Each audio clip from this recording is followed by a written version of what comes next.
Nana never spoke of the wardrobe. It was as if it held a dark secret, a silent pact made between her and the shadows.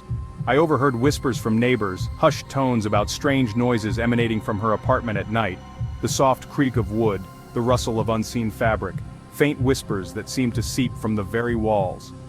One night, I woke to a sound. It was a soft, mournful cry, like the whimper of a lost child. I sat up in bed, my heart pounding in my chest. The sound seemed to be coming from the guest room, from the wardrobe. I crept closer, each step heavy with dread. As I peered through the crack in the door, I saw something that made my blood run cold.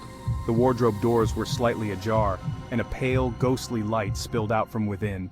Terror gripped me. I wanted to scream, to run, but my feet felt rooted to the spot. As I watched, a figure emerged from the wardrobe. It was tall and gaunt, draped in shadows, its face hidden from view. It moved with an eerie silence, gliding across the room towards my grandmother's bedroom. I didn't sleep that night. Every creak of the floorboards, every sigh of the wind against the window panes, sent shivers down my spine. The image of the figure emerging from the depths of the wardrobe was seared into my mind. The next morning I tried to tell my grandmother what I had seen, but she just shook her head, her eyes filled with a sadness that I couldn't comprehend.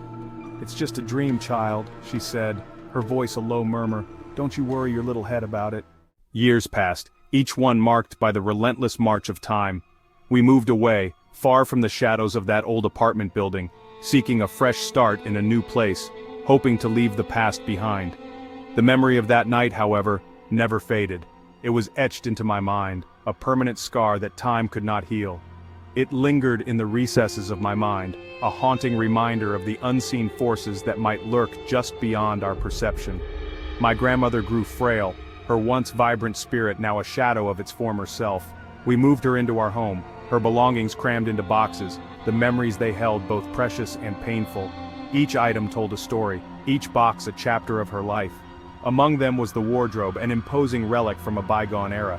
It stood in the guest room, a silent sentinel, its presence unwelcome yet unavoidable.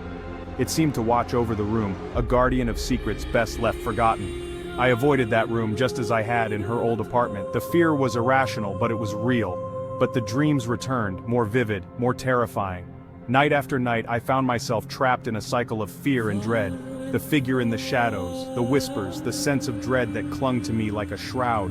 It was as if the darkness had followed us, refusing to let go. It was as if the wardrobe had brought a piece of that old darkness with it, infecting our new home with its presence. The sense of unease was palpable, a constant reminder that some things can never truly be left behind. Section 5. Return to the shadows. One chilly autumn evening my grandmother passed away peacefully in her sleep. The night was still, the air crisp, and the leaves rustled softly outside her window. Grief washed over me, a tidal wave of sorrow and loss. It felt as though the world had shifted, leaving a void that could never be filled. As we sorted through her belongings, we discovered a box of old documents, legal papers related to her apartment building. Each paper seemed to tell a story, a fragment of her life we had never known. We needed to retrieve something from her former apartment. The task seemed simple, yet it carried an air of foreboding. I drew the short straw. My heart sank as I realized I would be the one to venture back into that place. The old building seemed to have aged 100 years in the short time since we had moved Nana out. Its walls were crumbling, and the paint peeled away like layers of forgotten memories. The air hung heavy, thick with the scent of dust and decay. It was as if the building itself was mourning her loss. As I stepped into her old apartment, a wave of icy dread washed over me. The shadows seemed to whisper secrets, and the silence was deafening. It was as if I had stepped back in time, the air thick with unspoken memories and lingering shadows. Every corner of the room held a piece of her, a fragment of the past. And there it was, in the corner of the room, the wardrobe. It loomed large, a silent sentinel guarding its secrets. It stood, a monolith of darkness, its presence more menacing than ever. The wardrobe seemed to pulse with a life of its own, an eerie reminder of the unknown. The air around it seemed to crackle with an unseen energy, a palpable sense of dread. I could feel my heart pounding in my chest, each beat echoing in the silence. Section 6, Trapped. I tried to ignore it, to focus on my task, but the wardrobe seemed to draw my gaze, its dark wood almost pulsing with an unseen life. I could feel my heart pounding in my chest, my breath coming in short, shallow gasps. Suddenly, the hair on the back of my neck stood on end. A cold draft swept through the room, slamming the door shut with a deafening thud. I spun around, my heart racing, a primal fear gripping me. I rushed to the door, but it wouldn't budge. It was as if an unseen force was holding it shut, trapping me inside with the monstrous wardrobe. Panic welled up inside me, threatening to consume me. Section 7. A desperate escape. I was trapped. The room seemed to close in on me, the air growing heavy, suffocating. The only sound was the frantic beating of my own heart. I could feel its presence behind me, the wardrobe, a silent predator, its darkness reaching out to consume me. Desperation lent me strength. I threw myself against the door again and again, each impact sending shockwaves of pain through my body. Finally, with a groan of protest, the lock gave way. I stumbled back, gasping for breath, my clothes damp with sweat. I didn't look back. I fled the apartment, the building, the street, not stopping until I reached the sanctuary of my car. Even then, I could feel its presence, a shadow clinging to me, a chilling reminder of the darkness that lurked within the haunted wardrobe. Section 8. The Aftermath.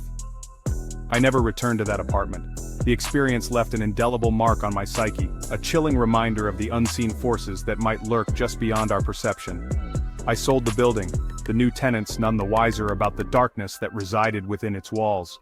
For years afterward, I was haunted by nightmares, by the chilling memory of that night. The wardrobe, a symbol of my terror, became a fixture in my darkest fears. I tried to rationalize it, to explain it away as a trick of the mind, a figment of my overactive imagination. But deep down, a part of me knew the truth. Something was wrong with that wardrobe, something evil. Section 9. Lingering Shadows. Even now, all these years later, the memory of that night still sends shivers down my spine. The image of the figure emerging from the wardrobe, the feeling of utter terror, the knowledge that some things cannot be explained, continue to haunt me.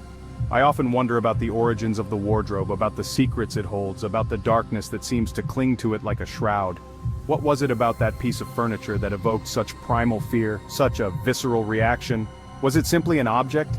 An inanimate collection of wood and nails? Or was it something more, a conduit to a realm beyond our understanding, a gateway to the shadows that lurk at the edge of our perception? Section 10. The Unanswered Question. The haunted wardrobe remains an enigma, a chilling reminder of the mysteries that lie hidden in the shadows of our world. It is a testament to the power of fear, the enduring hold that the past can have on the present, shaping our reality. And so, the question remains, what truly lurks within the haunted wardrobe, waiting to be discovered? Is it merely a vessel for our darkest fears? Or does it hold a darkness far more ancient, far more terrifying than we can possibly imagine? The answer, like the shadows themselves, remains elusive, forever out of reach, shrouded in mystery.